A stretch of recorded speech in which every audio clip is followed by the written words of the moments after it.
Roosevelt's orders, the USS Maine steamed towards Cuba in January of 1898. 1 month later, while patrolling the waters off Havana, the Maine suddenly exploded. To this day, the cause of the deadly blast is disputed, but America charged Spain with the act, and Congress recognized Cuba's independence. Surprising his peers and his family, Roosevelt suddenly quit his high-ranking Navy position, donned a volunteer soldier's uniform, and headed for the battlefield in Cuba. To most people in Washington, that was a dumb thing to do, because objectively, he would have had much more influence on the course of the war in Washington as the person who was essentially running the Navy than as a common soldier in Cuba. But his own conception of his historical role, his own conception of himself, absolutely required that if bullets were flying, he be in the middle of that. Upon arrival in Cuba, Roosevelt assumed command of a volunteer cavalry known as Roosevelt's Rough Riders. On the morning of July 1st, 1898, Roosevelt led his regiment in an attack on Spanish troops in the strategic San Juan Heights overlooking the port city of Santiago. Theatergoers back home would get a front row seat to Roosevelt's heroism through these reenactments of the battle. The Rough Riders advanced under heavy fire, sustaining the highest casualties of the war. After a few hours of heavy fighting, they took San Juan Hill. Spain surrendered. He would later write, "San Juan was the great day of my life." Roosevelt really did demonstrate his courage under fire, but it was an engagement that lasted an afternoon. And so this was a short war. There weren't a whole lot of conspicuous heroes, and Roosevelt was the one. He played the part very well, and he played the part for all it was worth. National opinion for Roosevelt's gallantry ran so high that within 4 months of the Battle of San Juan Hill, he was elected governor of the state of New York. But his politics were too ethical for the corrupt New York political machine. At the Republican Convention of 1900, New York politicians carried out a plan to get rid of him by nominating him as Vice President of the United States. TR is excited to be asked to be vice president, but doesn't really want to do it because there's no work involved. There's no purpose, there's no principle, there's no great cause. The mild-mannered President McKinley needed Roosevelt's youthful vigor and charisma to jumpstart his campaign. And it worked. The ticket went on to win by more popular votes than any president before. President McKinley's manager said, "Don't you all realize there's just one life between that damn cowboy and the White House?" But Vice President Roosevelt was more concerned that he had landed in a dead-end job.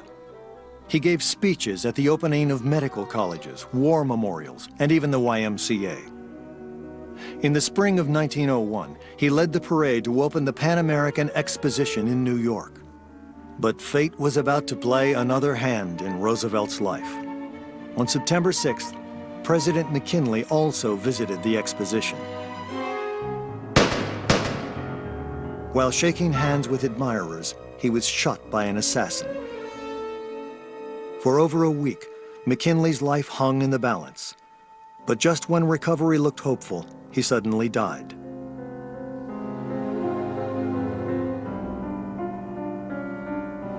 Like the rest of the nation, Roosevelt was shaken.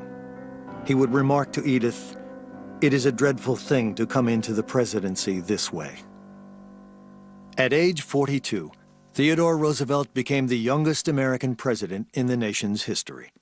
He had a reputation as a military hero, but also a reputation as something of an unpredictable character. No one quite knew what the country was getting in Theodore Roosevelt.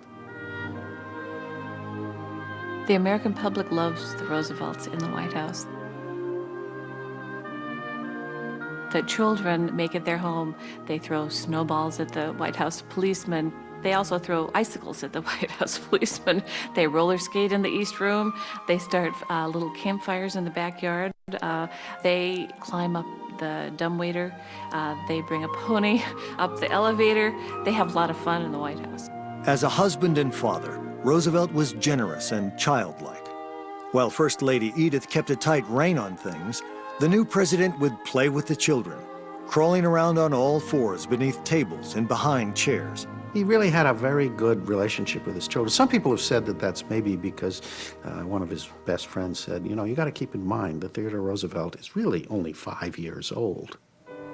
Along with others of their social class, the Roosevelts lived a privileged life, rubbing elbows with the Astors and Vanderbilts of high society.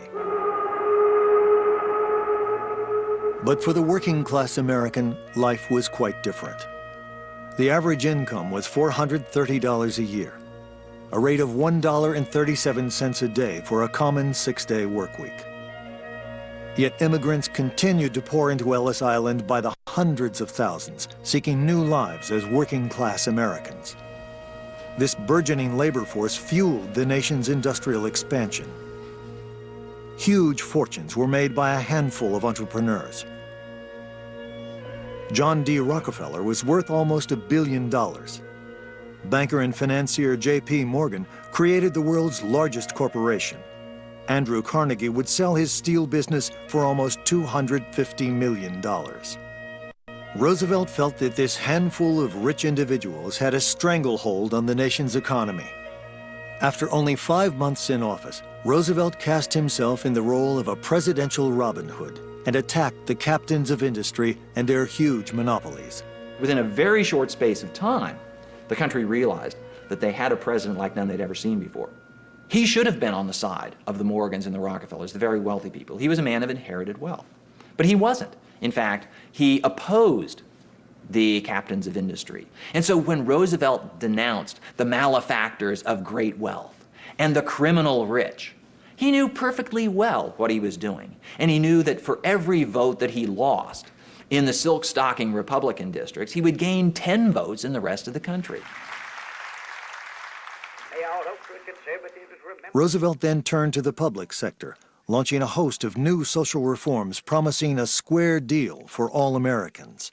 What he meant was a fair deal, that everybody should have a fair chance to do things, a fair chance to rise and be successful, and to have a fair shot at earning a decent living and supporting his kids and bettering himself and bettering the country. One of the first tests of his square deal policy was a front-page rift between labor and management in the coal industry. Immigrant coal miners worked 12-hour days in unbearable conditions. Children as young as 8 worked side by side with their fathers, who earned $12 a week. In the spring of 1902, 140,000 miners walked off their jobs in northeastern Pennsylvania, demanding an 8-hour day and improved working conditions. The mine owners refused to talk with the workers and offered nothing. With winter approaching, Roosevelt feared a long coal strike would cripple the nation. He summoned both sides to the White House to break the stalemate. But the mine owners would not budge from their position. What infuriated him was the attitude of the mine owners and operators, who contended that they were the ones who had been entrusted by God with the destinies of this essential industry and the lives of the people who worked for them. Roosevelt couldn't stand that at all. He thought they had to be brought down a couple of pegs. Roosevelt threatened to send federal troops to take over the mines. After weeks of presidential pressure, the workers were back on the job, eventually gaining a 10% pay increase and 9-hour workday. For the first time, a president had successfully intervened in a critical labor dispute, and Roosevelt won a major victory for working-class Americans.